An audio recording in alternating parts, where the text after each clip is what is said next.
अभय दुबे, मेरा दूसरा सवाल, पहला बाद में। क्या आपको महाराष्ट्र के नतीजे, हरियाणा के नतीजे हजम नहीं हो रहे क्या?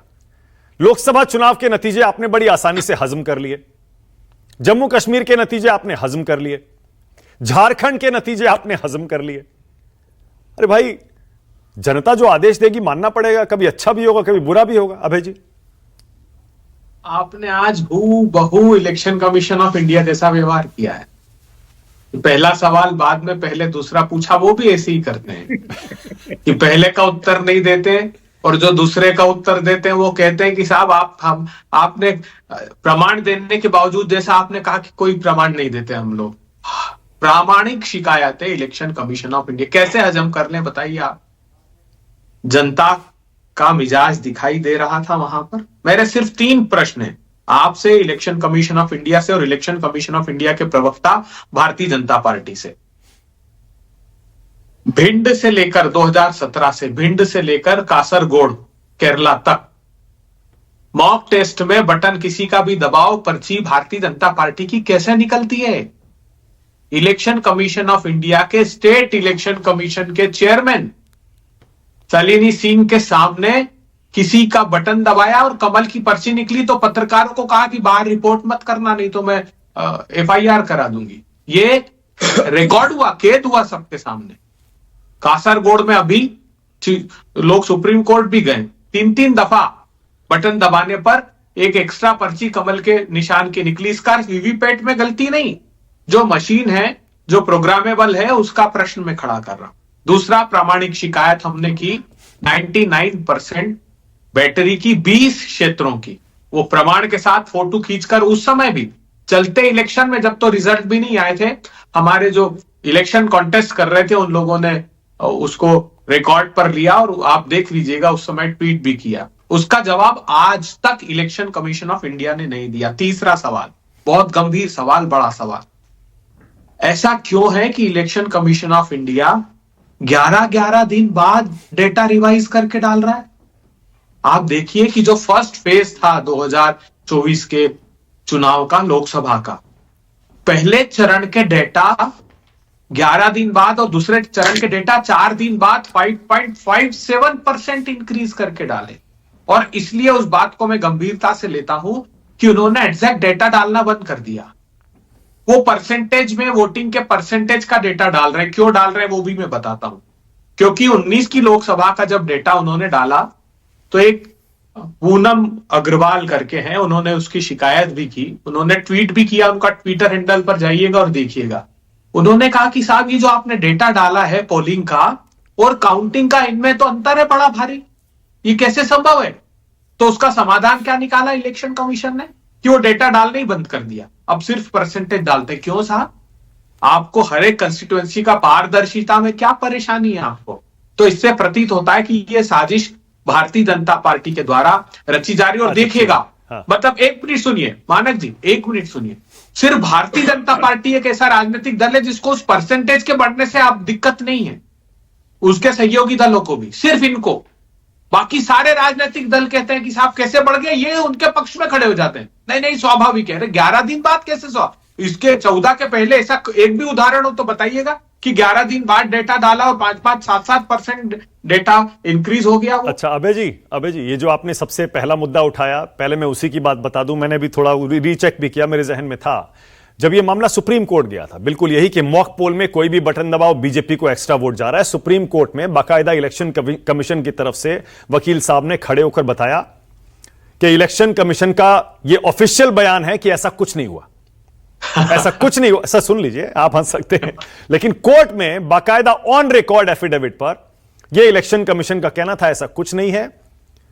और इलेक्ट्रॉनिक वोटिंग मशीन बनाने वाली कंपनी को भी नहीं पता होता कि कौन सा बटन कौन से कैंडिडेट को, कौन सी पार्टी को एलोकेट किया जाएगा, कौन सी मशीन कौन से बूथ जाएगी, कौन सी असेंबली में जाएगी, कौन से स्टेट में जाएगी।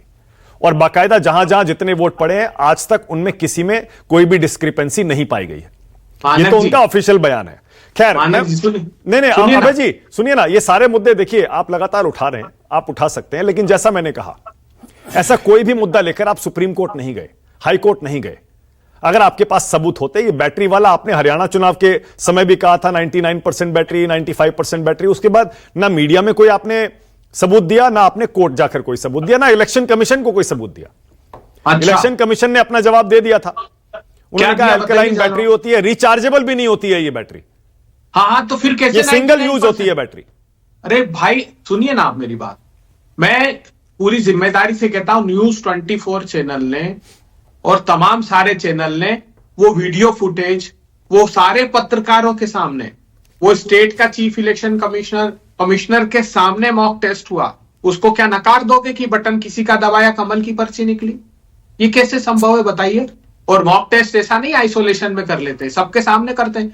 वो तो इनका हर एक चीज में यही जवाब है, हर बार। आपको जानते हैं, एक मैं बहुत बढ़िया बात बताता हूं, राफेल के केस में एक सुप्रीम कोर्ट में सुधार याचिका लगाई सरकार ने कि हमने साहब, सुप्रीम कोर्ट में जो निर्णय आया 5 पैराग्राफ में गलतियां थी, वो कंपनी के फॉर्मेशन की डेट से लेकर 5 बड़ी गलतियां जो वो पॉइंट आउट कर दी कपिल सिब्बल साहब और इन्होंने कि ये कितना बड़ा ब्लंडर है। तो एक सुधार याचिका तो ऐसा नहीं है, जो एफिडेविट दिए जाते हैं उसकी प्रामाणिकता पर हमसे, और जब हम ये कह रहे हैं क्या दिक्कत है, अच्छा चलिए बैलेट से हो जाएगा तो क्या कमी अच्छा, अच्छा एक सेकंड, हरियाणा और महाराष्ट्र में आपको दिक्कत है, सुनिए ना, जम्मू कश्मीर झारखंड में आपको दिक्कत नहीं है, जहां जीत गए वहां दिक्कत नहीं है, जहां हार गए वहां दिक्कत है। नहीं, देखिए अब हम ये कह रहे हैं ना, हमारा तो ये आरोप है कि ऐसी छोटी स्टेट्स में, ऐसी स्टेट्स में जहां पर वो निर्णायक नहीं है, आप वहां के लिए कोई मैनिपुलेशन ना करें, बाकी कमाल करते हैं, बताइए। देखिए सुनिए अभय जी, एक सेकंड, अब देखिए अच्छा, आप अपने ही विरोधाभासों में फंस जाते हैं।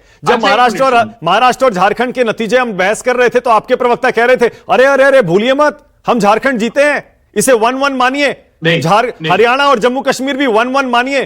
अरे आप वहां बराबर मान रहे, आज आप कह रहे हैं वो छोटे राज्य हैं। मानक जी देखिए, वो पॉलिटिकल परसेप्शन की लड़ाई है जो टेलीविजन की डिबेट में आप और हम लड़ते हैं, और ये जो है संविधान को बचाने की, प्रजातंत्र को बचाने की। अच्छा मुझे बताइए क्या तकलीफ है अगर पोस्टल बैलेट्स को कराने पर 100% लोगों में विश्वास और आस्था जग जाती है, तो सरकार को क्या, आप ये इन्होंने किताब निकाली थी, हमारे खिलाफ निकाली थी, बाकायदा आडवाणी जी ने, जीवीएल नरसिम्हा ने किताब निकाली कि वीवीएट गलत है, वीवीएट को हटाइए, वीवीपैट को हटाइए, इसको ईवीएम को हटाइए।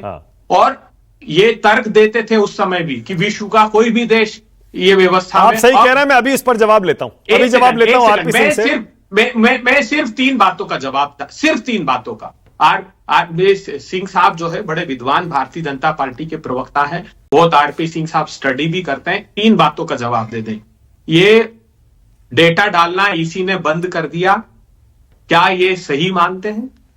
सिर्फ परसेंटेज दे रहे हैं, क्या 19 के डेटा में पोल डले हुए में और वीसी ने वेबसाइट पर डाला था उसमें अंतर है, उसको सही मानते हैं? क्या 99% बैटरी का चार्ज रहनी चाहिए, ये बता दीजिए। क्या वीवीपैट में जो दूसरे चिन्ह कमल का निशान आ रहा है, तो सबके सामने सारे रिपोर्ट हुआ है, वो क्या वो ठीक है? इन 3 प्रश्नों का जवाब दे। नहीं अभय जी, पहले एक सेकंड, मेरे 1-2 और सवाल है, अभी आप जवाब ले लीजिएगा आरपी सिंह से, मैं भी पूछूंगा, आपके साथ मिलकर पूछूंगा जी। लोकसभा चुनाव के समय आपने ये मुद्दे क्यों नहीं उठाए, जहां बीजेपी बहुमत से नीचे आ गई थी? वहां बीजेपी 243 पर आ गई ना, आपने उसे अपनी जीत माना, सेलिब्रेट कर रहे थे आप, और वो तो छोटा चुनाव नहीं था, वो तो पूरे देश का चुनाव था। किसने कहा नहीं किए? संवैधानिक रूप से आप जाइए, सीताराम येचुरी, डेरेक ओबेरॉय, जयराम रमेश, पवन खेड़ा, कांग्रेस पार्टी का लीगल सेल, बाकायदा हमने शिकायत भी की। और अभी योगेंद्र यादव जी आपकी डिबेट में आके पूछिएगा, ये सब लोग इलेक्शन कमीशन गए हैं, इन्होंने लिखित में इस बात की योगेंद्र यादव जी ने तो बाकायदा मेरे साथ एक बार नहीं कई बार माना कि ईवीएम पर सवाल उठाना बेवकूफी है, गलत है। नहीं देखिए, ये योगेंद्र यादव का मानना है और वो हमेशा यही कहते हैं। मैं बात तकनीकी करता हूं तो आप कहते हैं कि ईवीएम ठीक है, मैं क्या कह रहा हूं, उन्होंने खुद ने की, और उसका ट्विटर हैंडल देख लीजिए, आप कहेंगे तो मैं भेज दूंगा। अच्छा अभय जी, ये जो यात्रा निकालने की प्लान कर रहे हैं, कैसे, कहां, क्या करेंगे और उससे होगा क्या? आपने ये सारे मुद्दे उठा लिए ना, आप उठा रहे हैं इतने साल से, आप कह रहे हैं जनता की अदालत में जाएंगे, गए थे आप जनता की अदालत में, महाराष्ट्र में हार गए, झारखंड में हार गए, लोकसभा में हार गए, वही मुद्दे हैं ना सारे, ईवीएम आपने पहले भी उठाया, तो अब ये यात्रा क्यों? अगर अदालत में गए और न्यायाधीश का निर्णय बायस्ड हुआ तो उसके खिलाफ आवाज उठाने का अधिकार है कि नहीं है? हम गए जनता की न्यायालय में और जनता ने हमें कहा कि नहीं साहब, हमने आपको जिताया है जब हम आश्वस्ति हो गई इस बात की कि उनका भी भरोसा इस प्रजातंत्री व्यवस्था में ईवीएम पर से उठ गया है। कौन तो बोला हमारा नहीं। सर, क्या बात कर रहे हैं? पिछली बार से 5-5% ज्यादा वोट पड़े हैं झारखंड में भी और यहां महाराष्ट्र में भी। आप कह रहे हैं लोगों का भरोसा उठ गया ईवीएम से।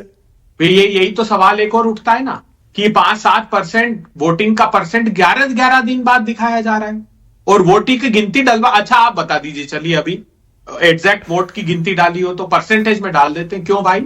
आप अच्छा, आपका आरोप क्या है? परसेंट वाले पर भी चलिए खोलकर बता दीजिए, आपका आरोप क्या है? क्या ये फर्जी वोट डाले जा रहे हैं क्या, और उसको बढ़ाकर बाद में दिखा दिया जाता है? बता दीजिए। तो ये एग्जैक्ट गिनती क्यों नहीं डाल रहा है इलेक्शन कम? कैसे बताऊं मैं आपको जब तक एग्जैक्ट गिनती मेरे पास नहीं है, सिर्फ परसेंटेज है वो भी बढ़ाकर मुझे बताइए किसी विद्यार्थी को 100 में से 33 अंक मिले तो क्या कहेंगे? अच्छा, ठीक है, आपकी 33%। लेकिन कब, सुनिए, कब कहेंगे?